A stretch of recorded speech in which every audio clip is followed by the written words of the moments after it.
repercutindo a situação do nosso governo em relação ao número de ministérios. E com um destaque a mais agora. Cerca de 20 ministros do governo Lula devem deixar suas pastas para concorrer a cargos públicos pelo país. O PT busca repetir a estratégia da oposição e reforçar a base aliada nos estados, mirando principalmente o Congresso para obter maioria.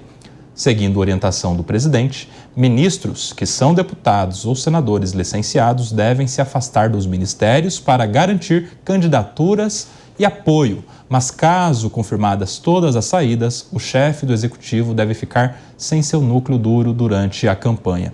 O número leva em consideração titulares de pastas que já manifestaram a intenção de se afastar dos cargos e os que já detêm cadeiras e podem buscar reeleição. Dança das cadeiras nos ministérios em ano eleitoral. Bruno Musa. Mais uma situação em que o Lula precisa ficar atento. Afinal de contas, nada garante que esse apoio desses ministérios ou desses ministros continuarão ao lado do governo se de repente a rejeição dele continua subindo ou se mantém estagnada e as intenções das pesquisas começam a cair. A gente já falou na primeira a respeito da diminuição da diferença entre Flávio e ele. Enfim, na política não há amizade, na política não há fidelidade, na política não há praticamente ideologia e há sim uma dança de cadeiras a favor da busca pela manutenção do projeto de poder individual de cada um. E isso passa por deixar ideologias de lado, deixar convicções de lado, deixar tudo de lado, financiado pelo pagador de imposto de maneira coercitiva, para bancar o projeto de poder onde a gente não pode sequer questionar. Vale lembrar que essa máquina burocrática brasileira, ela detém o monopólio da violência, ou seja, nós não temos a quem recorrer.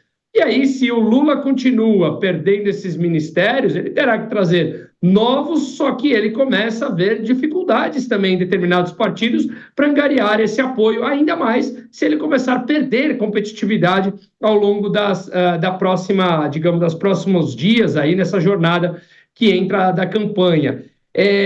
Só fazendo um link com o que o Diego falou há pouco tempo atrás, eu não acho tão óbvio, acho improvável, mas não acho tão óbvio que o Lula dispute com 200% de certeza isso. Vale lembrar da idade dele, da dificuldade que a Simone Tebet falou em 2027 de não ter mais espaço no orçamento, ou seja, cair no colo dele uma crise fiscal importante com nomes difíceis, uma vez que o orçamento está cada vez mais apertado pelas emendas parlamentares e ele perde poder em detrimento do legislativo, que não era o que acontecia no Lula 1 e no Lula 2, algo que para ele é mais difícil de administrar. Então, por conta de tudo isso, eu acho que ao perder esses ministros, o coloca numa situação difícil por quem colocar no lugar, no sentido de, claro que ideologicamente ele sempre acha pessoas, mas será que a qualidade desses ministros cairá ainda mais? Vale lembrar que muitos deles não são técnicos da área, e sim indicações políticas, e nós somos obrigados a financiar sem questionar. Eu quero agradecer que você que participa pelo nosso YouTube, muitos comentários por aqui, muitas pessoas criticando, elogiando. O Júnior, que estava criticando ontem, voltou. Muito bom ter você na nossa companhia, viu, Júnior? Mas muitos outros elogiando aqui também. Rogério Lopes, a gente tem o João Santos participando também. Muitos ligados aqui na nossa audiência. Almir Aparecido, João Oliveira, 3349. Esse está elogiando aqui o nosso programa.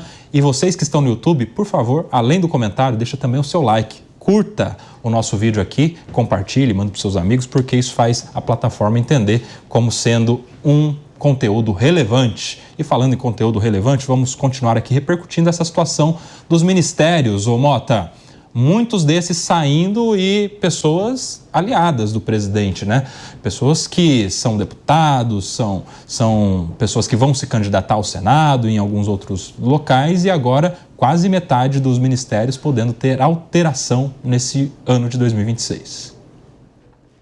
Isso é problema ou oportunidade? Bom, depende do ponto de vista, né? Dizem que ser ministro é uma coisa maravilhosa. Eu garanto que tem muita gente disposto a ser ministro, mesmo que seja por alguns meses ou até por alguns dias. Já deve haver uma lista grande de candidatos pronta para ocupar esses ministérios, porque a gente nunca pode esquecer, o que é uma oportunidade para o governo quase sempre é um problema para o país. Em toda crise, uma oportunidade. Nesse caso aí, Diego, quem é que está na crise, quem é que está na oportunidade nessa saída e entrada nos ministérios? Porque alguns desses estão na dúvida, né? O próprio ministro Fernando Haddad. Há quem diga que vai deixar, de fato, o Ministério da Fazenda, estaria aí nos últimos dias à frente do Ministério, o secretário, o número 2 da pasta, assumiria e ele ficaria à disposição para disputar eleições, que seria um pedido do presidente Lula, ele que está resistindo em relação a isso. O próprio Guilherme Boulos, por exemplo, que é da Secretaria-Geral da Presidência, também aparentemente não vai disputar eleições nesse ano de 2026 para ficar próximo do presidente. Ele precisa ali do seu núcleo duro também para terminar essa gestão, ainda que seja ano eleitoral também.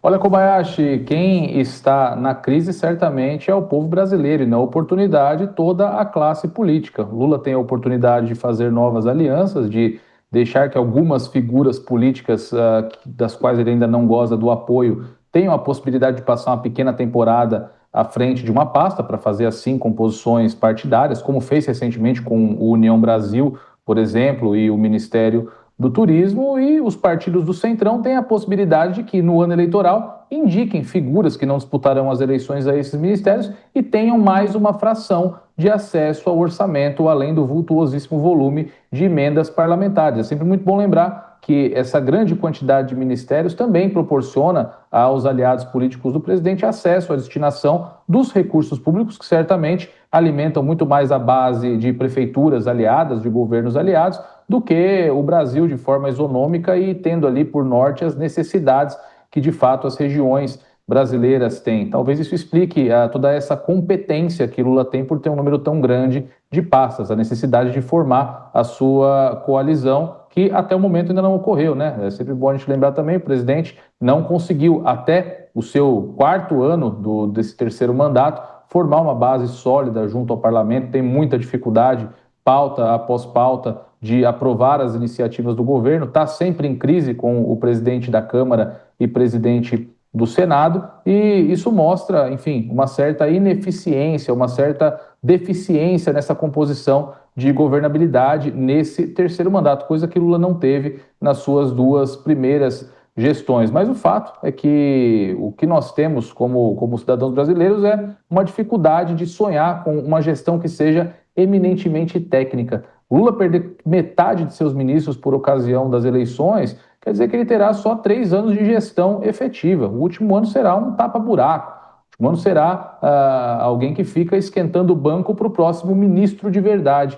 Então, nós praticamente não teremos gestão esse ano. Nós teremos simplesmente o calendário eleitoral pautando absolutamente todos os temas de um Brasil onde não faltam problemas, onde não falta aquilo que deveria ser resolvido pelo Estado. Isso vai muito ao encontro da tese que nós que somos liberais defendemos de que a iniciativa privada deve ter mais liberdade para resolver os problemas das pessoas, para promover mais prosperidade para as pessoas, porque o Estado, como nós estamos apresentando aqui, volta e meia tem que se ausentar para cuidar dos seus próprios interesses. A notícia que acaba de chegar aqui na nossa redação, uma das ministras e das principais ministras, a ministra Gleisi Hoffmann, anuncia há pouco que deixará o ministério para disputar o Senado no Paraná, um assunto que a gente já tinha adiantado aqui na nossa programação e nos Pingos nos Is também. E ela diz, Bruno Musa, que está atendendo a um pedido do presidente, porque ela disputaria a reeleição como deputada federal. Ela tem uma cadeira já lá na Câmara dos Deputados, mas vai disputar no Senado a pedido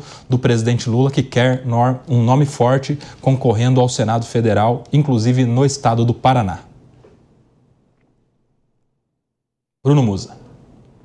Fica cada vez mais evidente, né? Nós estamos vendo aqui a oposição conseguindo organizar mais pessoas, cada vez mais a população atenta ao que vem acontecendo dentro do judiciário brasileiro. Vale lembrar que o Senado é o único que consegue pautar um eventual impeachment de algum ministro da Suprema Corte, e esses casos vêm escalando. Então, isso começa a ficar no dia a dia da boca da população, ali no bar, num restaurante, num simples almoço, num jantar de sábado na família, etc. Então, é cada vez mais importante o nome, a importância de colocar pessoas mais fortes no Senado, para que eles sigam, enfim, dentro da doutrina ideológica de cada um dos seus próprios interesses. e aí o Senado ele aparece como uma coisa extremamente relevante para as próximas eleições.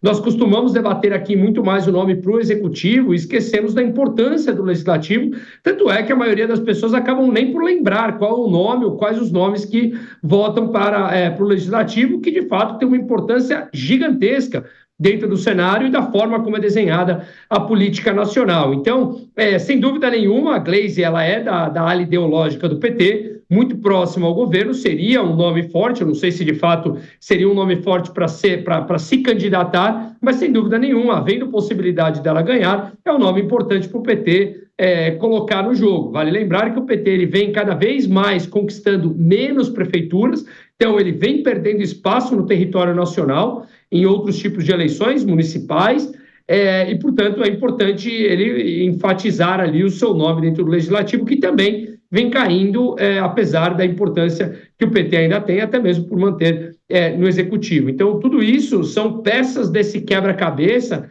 que se avizinham para esse próximo ano, agora em 2026, e as disputas sequer começaram, né, Cuba? Ô Mota, isso parece ser uma reação ao movimento da oposição de fortalecer o Senado, né?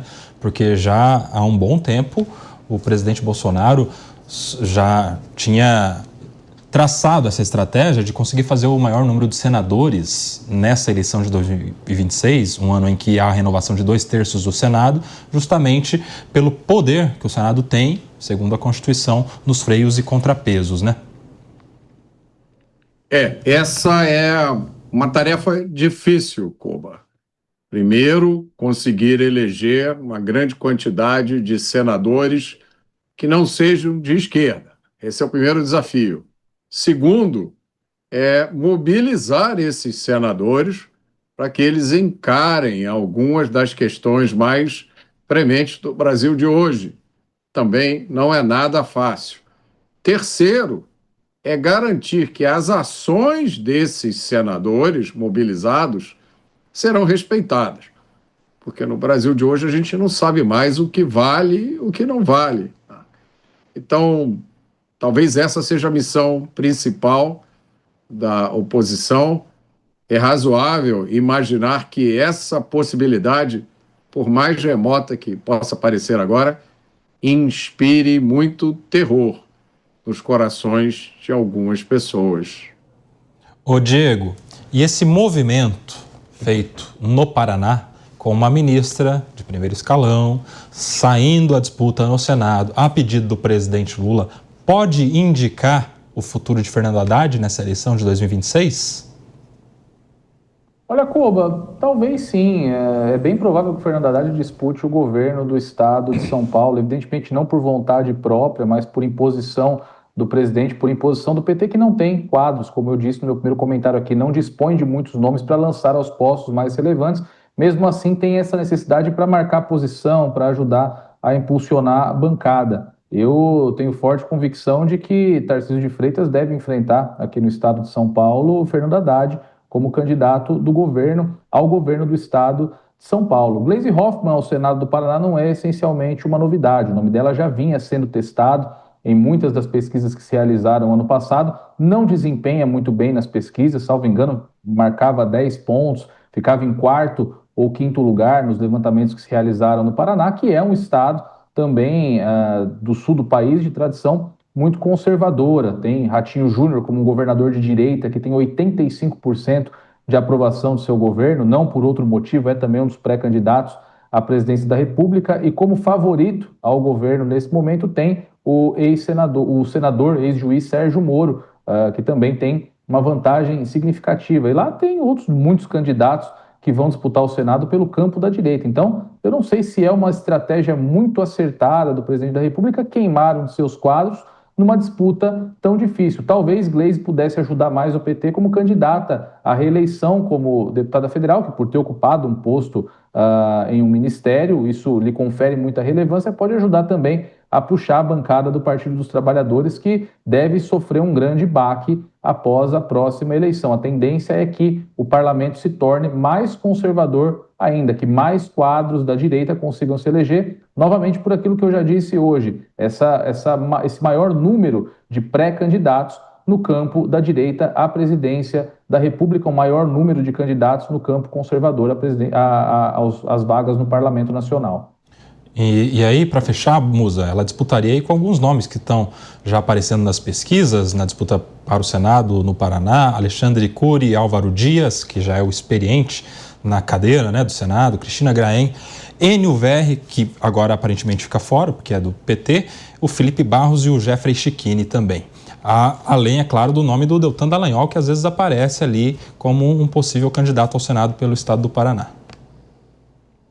Tem nomes fortes concorrendo, né? O Jeffrey Chiquini cresceu no âmbito de redes sociais, e isso nada também gera um impacto, né? Eu acho que grande parte das pessoas hoje em dia sabe pelo menos quem ele é, ao menos quem acompanha as redes sociais, então ela permite, né, que você tenha uma ascensão bastante rápida se ele de fato vier a concorrer por uma vaga, acredito um nome importante. Até por isso o PT acho que quer colocar a própria Gleisi, um nome forte, como eu falei, mas eu acho que está tudo muito em aberto ainda, mas eu vejo, pelo menos aqui, de novo, sem olhar as pesquisas, que como já mencionamos, somos céticos nela, me parece que essa ala mais ideológica do próprio PT encontra uma certa resistência, inclusive para o próprio Senado, né?